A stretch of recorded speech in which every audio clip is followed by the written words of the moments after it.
Okay, financial modeling guys. So what I'm going to do now, I'm going to talk about the Ar1 process and stationarity, which is actually very important concepts. Okay? So what is this? So let me just remind you the concept of Ar1 process.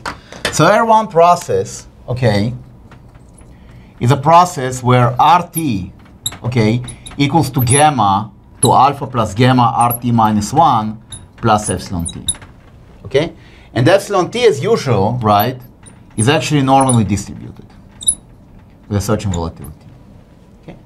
Now, what is so interesting about this process? This process enables you, right, to predict RT if you know RT minus 1. Okay? So the expected value, so if you know RT minus 1, say RT minus 1, right, is going to be 0.02, okay, 2%. Say that gamma equals 0.5, and let's say that alpha equals 0, okay? And then your RT, let's say your RT to tomorrow, right, will be basically 0.5, right, times 0.02, which equals to 0.01, okay? So that's actually, pretty straightforward, right? So the expected value of your RT in this situation, right, will be just given by this formula. Now, what is, what is going to be the expected value of RT, not conditional RT minus 1? So this prediction, right, was done because you knew that RT minus 1, let's say, is equals to something, right? But here, what I want to find out is what is the expected value of RT, independent of RT minus 1, right? So then I'm going to get the following equation. So I have the expected value of RT equals to alpha plus gamma times the expected value of RT minus 1. And remember that expected value of epsilon is 0. So this is not part of the game, right? So then I'm getting that expected value of RT equals to alpha plus gamma. Now, the expected value of RT and the expected value of RT minus 1 is the same because they belong to the same time series. That's important. So this is going to be RT minus RT, right? I am replacing RT minus 1 by RT. And here I'm getting an equation that expected value of RT equals to basically what? To alpha divided by 1 minus gamma, right? What does this formula tells me? This formula tells me that no matter, right, that if you start with this time series, say you have R1, which is return on the first day, then you have R2, which is return on the second day, then you have R3, which is return on the third day, etc., etc., etc., Rn, which is return on the nth day. No matter where you guys, right, will take, its expected value, its expected value is going to be this. It will never change, right? It will not be dependent on whether you measure it, measure it on the first day, on the second day, on the third day, or on the millionth day. All the time, right, the expected value of these guys will be the same. It's written on stone. It is given by this formula, okay? So in this particular case, alpha equals 0, so it's going to be 0. But if, let's say, alpha equals 0.01, continuing this example, okay, then it's going to be 0.01 divided by, 1 minus 0.5, right? So it's going to be basically 0.02. Okay, so this is going to be the expected value of R1. So you can think about this, that R1 belongs to a certain distribution, R2 belongs to a certain distribution, R3 belongs to a certain distribution. All these distributions are identical. You will sample you will measure it the first time like this, R1 100 times, you will measure R2 second time 100 times, you will measure R3 100 times, and you will do the averages, right? You will get the same number, which is alpha divided by 1 minus gamma, right? And if you take expected value of the sum of Ri's, right, and you divide by n, right, this is going to be basically all of them are equal, so it's going to be n times alpha divided by 1 minus gamma divided by n. This and this goes away. You are getting alpha divided by 1 minus gamma, right? So the best estimate of all these averages, right, will be basically their expected, their usual average.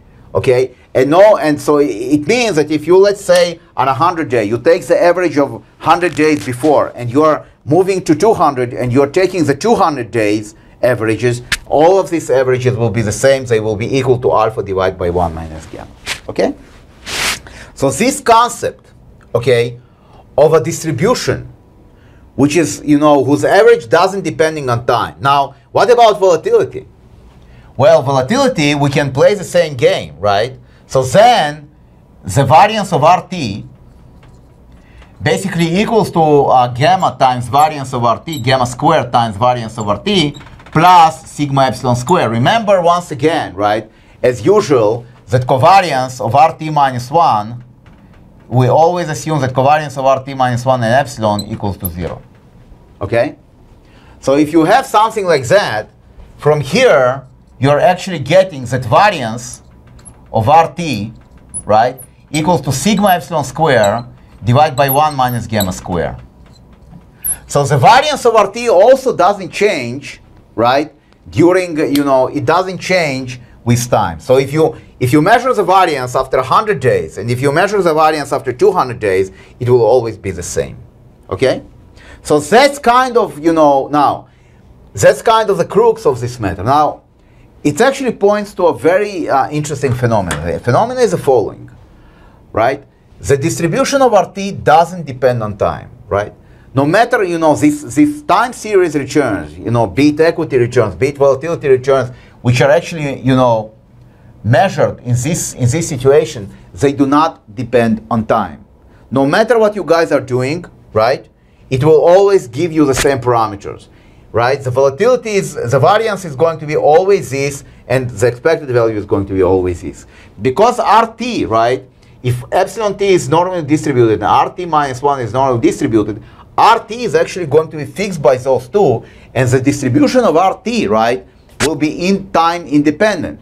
No matter, so once again, if you take the distribution in the third day of R3, right, of the return of the third day, or on the 100 day, right, it will be always the same.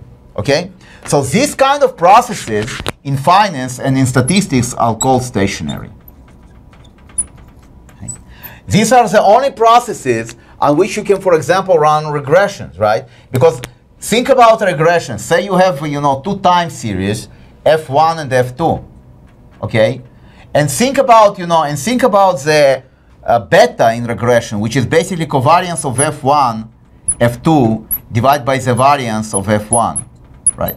If covariance F1 and F2, you always look on time series. If covariance of F1 and F2 and variance of F1, right, are time dependent, so if you take 100 points or you take 200 points, the variances will be different. There is no point for you to run regressions because you will never be able to get betas and have reasonable confidence intervals, right? So that's the key here. The key for stationarity is that if you have a stationary series, you can always try and run regression on that and get some results on that. Now, what happens if gamma equals 1? So if gamma equals 1, you have this RT equals to RT plus epsilon t, RT minus 1 plus epsilon t. Okay, and in this case, assuming that RT minus 1 and epsilon t are the same, are independent, you will see that variance of RT is actually equals to variance of RT minus 1 plus variance of epsilon t minus 1. So you can see here, right, that at the very least, the variance of RT changes, right, changes when you go to the next day, because it's not, right, here, the variance of RT minus 1 would be equal to variance of RT. Here, right, you add something to it. So it cannot be equal.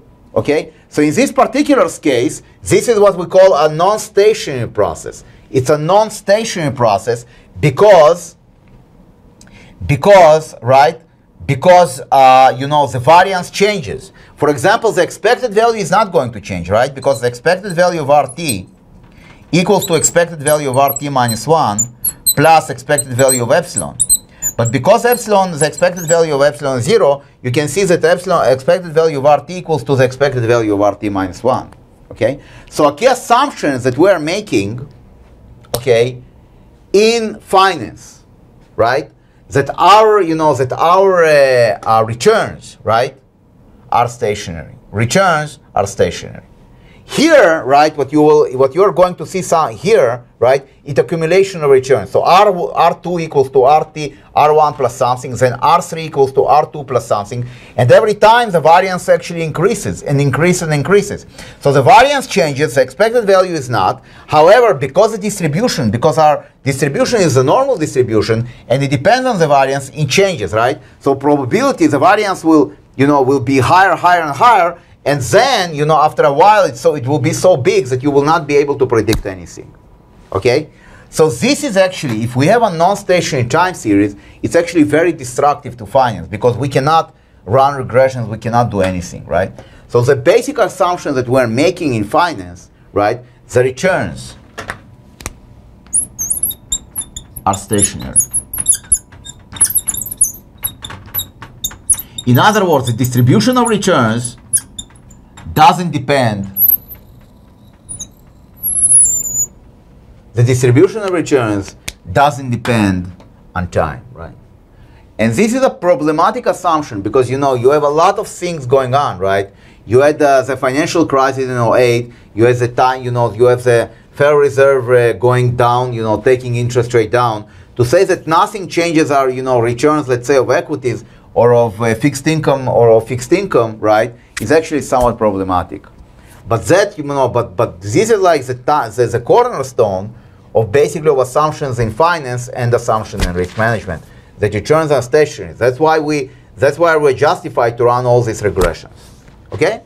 So today we talked about the Ar1 process. I'm now going to record another video on Garch and all the other crap.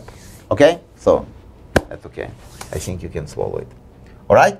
So have a, it was great talking to you, and I'll see you next time very soon. Bye.